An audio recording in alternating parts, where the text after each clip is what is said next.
It is officially bowl week here at the Marriott Marquis as Alabama arrived earlier this morning for the college football playoff, getting ready to take on Washington. I'm Lauren Sisler. This is Reiner Saban. And Nick Saban talked to us earlier, his first press conference with the media, one of many that we'll have this week.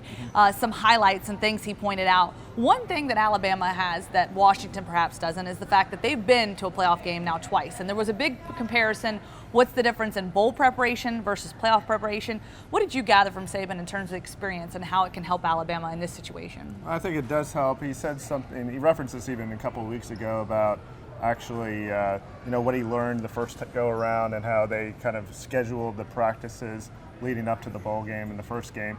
Now, he said the second game in the national championship game, that was where they ran into some issues last year.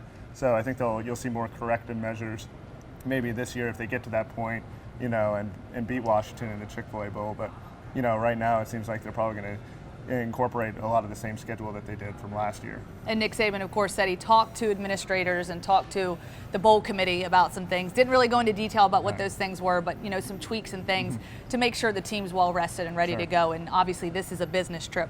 Last year, Alabama lost one of their key players, Shaun Dion Hamilton. Rashaan Evans stepping in for him this year, obviously doing a great job thus far. Nick Saban talking about him being a great playmaker, a great leader, obviously. What else can you say about his ability to step into that role and be a big playmaker for Alabama? Well, Rashaan Evans went from outside linebacker to inside linebacker before this year.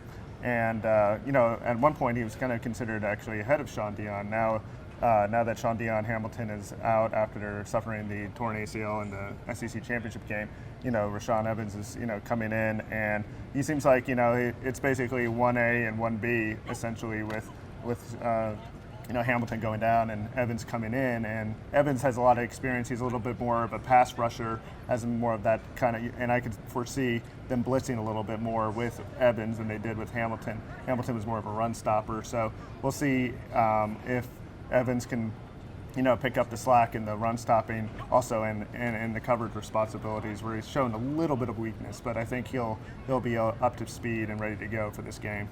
Okay, so we obviously heard from Nick Saban earlier. Coming up later today, we'll hear from Washington head coach Chris Petersen. Just some thoughts on the Huskies. Nick Saban talked a little bit about their number one guy at receiver. Yeah. Also talked about the secondary, relating him to one of the NFL teams. What are your thoughts? What did you gather from that? Yeah, they've got some very talented players across the board. John Ross, the receiver, Saban said is arguably the best receiver that they played all year. He's had 17 touchdowns, which leads all Power 5 receivers. Now on the flip end, they compared the secondary to Seahawks, the Seattle Seahawks secondary, which is high praise, yeah, of course. Absolutely. And then, Buda Baker is a guy to watch as safety. Kevin King and Sidney Jones, also a cornerback, are two other players that make that secondary go. So said that they're very good at coverage, and you can see them having an effect on the game, especially against a young and relatively inexperienced quarterback, Jalen Hurts. All right, thank you so much, Reiner. Of course, we will have all your updates throughout the week, day one and counting down to the college football playoff. I'm Lauren Sisler. This is Reiner Saban. For all your updates, you can visit us on AL.com.